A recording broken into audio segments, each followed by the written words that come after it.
سيدنا مولانا محمد وعلى آل سيدنا مولانا محمد بارك وسلم صلاة وسلام عليك يا رسول الله صلى الله تعالى عليه وسلم. بسم الله الرحمن الرحيم. إنا بلوناهم كما بلونا أصحاب الجنة إذ أقسموا ليسرمنها مصبحين. اللہ تعالیٰ نے ارشاد فرمایا کہ بے شک ہم نے انہیں جانچنا معنی پرکھا، ہم نے انہیں جانچا جیسا کہ اس باغ والے کو جانچا تھا کہ جب انہوں نے قسم کھائی کہ ضرور صبح ہوتے ہی اس کھیت کو کاٹ ڈالیں گے. اس کا پس منظر یہ تھا کہ نبی اکرم صلی اللہ علیہ وسلم کو اہل مکہ نے جو ستایا تھا، ظلم و ستم کیا تھا، تو اللہ تعالیٰ کے حبیب صلی اللہ علیہ وسلم نے دعا فرمائی تھی اللہ تعالیٰ تو ان کو قحط سالی میں مبتلا فرما دے، مطلب اہل مکہ کو.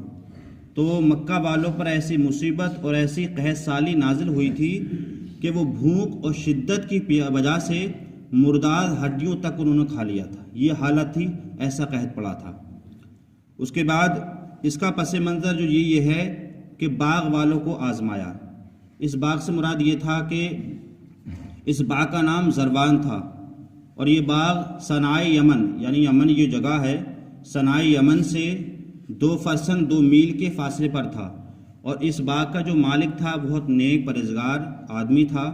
اس کا یہ کام تھا کہ باغ میں جو پھل وغیرہ ہوا کرتے تھے جو ٹوٹ جاتے تھے خود بخود، تو وہ سارے پھلوں کو غربا فقراء میں تقسیم کر دیا کرتا تھا.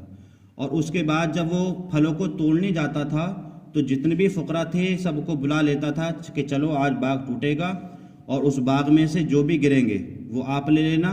اور اس کے بعد چادر بچھا دیتا تھا، چادر. اور اس کے بعد جب پیڑوں کو جھاڑا جاتا تھا تو جو بھی پھل گرتے تھے تو جتنے چادر میں گرتے تھے وہ بھی فقراء کا حصہ ہوتا تھا، اور جو باقی چادر کے علاوہ ہوتے تھے وہ اس کا اپنا ہوتا تھا.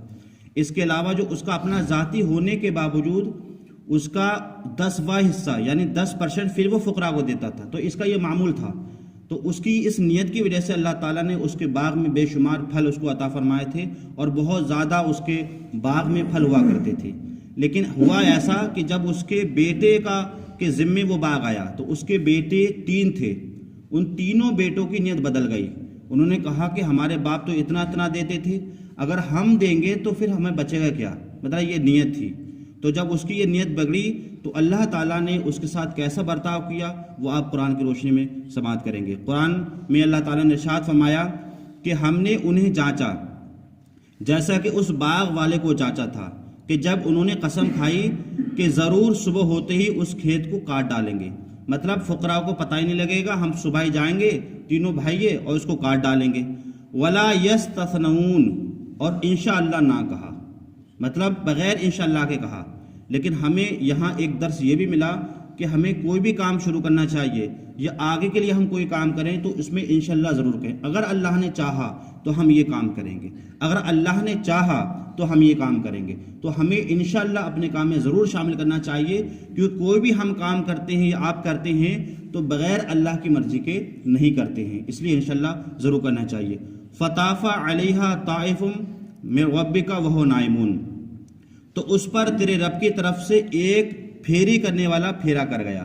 مطلب وہ لوگ رات میں سو رہے تھے، صبح کا انتظار کرتے کاٹیں گے، لیکن رات میں ہی اللہ تعالیٰ نے ایک ایسی آگ بھیجی جس نے پورے باغ کو کیا کر دیا؟ جلا دیا. اب وہ پھیرا کر گیا. فَأَصْبَحَتْ كَالصَّرِيمِ، تو وہ صبح ہوتے ہی صبح رہ گیا جیسے پھٹا ٹوٹا ہوا. مطلب جب صبح ہوئی تو وہ باغ ایسے نظر آ رہا تھا جیسے کہ اس میں پھل ٹھل ٹوٹ گئے ہوں گے اور وہ سب راکھ ہو گیا تھا. فَنَادَوْا مُصْبِحِينَ، تو انہوں نے صبح ہوتے ہی ایک دوسرے کو پکارا کہ جلدی جلدی اٹھو. أَنِ غَدُوا عَلَىٰ حَرِكُمْ إِن كُنتُمْ صَارِمِينَ، کہ تڑکے اپنی کھیتی کو چلو اگر تمہیں کاٹنی ہے، کیونکہ ہم نے شام وعدہ کیا تھا تینوں بھائیوں نے صبح کاٹیں گے، تو اس لیے جلدی اٹھو تاکہ ہم اس کو کاٹ لیں. فَانْطَلَقُوا وَهُمْ يَتَخَافَتُونَ، تو وہ چلے اور آپس میں آہستہ آہستہ کہتے تھے. مطلب جب جا رہے تھے کھیت کی طرف تو آپس میں آہستہ باتیں یہ کہہ رہے تھے. کیا کہہ رہے تھے؟ کہ اللہ يَدْخُلَنَّ الْيَوْمَ عَلَيْكُمْ مِسْكِينٌ، کہ ہرگز آج کوئی مسکین تمہارے باغ میں آنے نہ پائے. مطلب آہستہ آہستہ بات کرو، ایسا نہ ہو اگر تم کہو گے کہ ہم کھیت کاٹیں گے تو ہو سکتا ہے مسکین بھی آپ کے ساتھ میں، فقراء بھی آپ کے ساتھ میں چل پڑیں، لیکن آہستہ آہستہ بات کرو. لیکن انہیں پتہ ہی تھا کہ اگلے ہونا کیا اور ہو کیا گیا. وَغَدَوْا عَلَىٰ حَرْدٍ قَادِرِينَ، اور تڑکے چلے اپنے اس ارادے پر کہ قدرت سمجھتے ہوئے. مطلب یہ سمجھ رہے تھے کہ اللہ ہمیں دیکھ ہی نہیں رہا ہے، ہماری نیتیں کیا ہیں، ہماری نیتیں بگڑ گئی ہیں فقراء و مسکین کی طرف سے، تو یہ سمجھ رہے تھے کہ ہم جو چاہیں گے وہ ہوگا. نہیں ہوگا وہ جو اللہ چاہے گا، اور وہ یہ سمجھ رہے تھے. لیکن کیا ہوا؟ فَلَمَّا رَأَوْهَا قَالُوا إِنَّ ضَالُّونَ، پھر جب وہ اسے دیکھا تو بولے بے شک ہم راستہ بہک گئے ہیں. مطلب جب کھیت کے پاس پہنچے تو کھیت کا تو ہوئلا بدلا گیا تھا، یہاں پہلے باغ تھے، پھل وغیرہ تھے، اب تو وہ پورا جلا ہوا ہے. بولے نہیں یہ کھیت ہمارا نہیں، ہم راستہ بہک گئے. لیکن کیا ہوا؟ بل نحن محرومون، بلکہ ہم بے نصیب ہوئے. مطلب یہ کہ جب دائیں بائیں کے حالات کو دیکھا، جب وہ دیوار کو دیکھا، پہچان کو دیکھا، تو سمجھ گئے واقعی یہ ہمارا ہی کھیت ہے. لیکن ہوا کیا؟ ہم نے جو نیتیں بگاڑی تھی اور اللہ کے جو بندے فقیر اور مسکین ہیں ان کے بارے میں ہم نے جو برا گمان کیا تھا، یہ اسی کا بدلہ ہے جو ہم محروم رہے.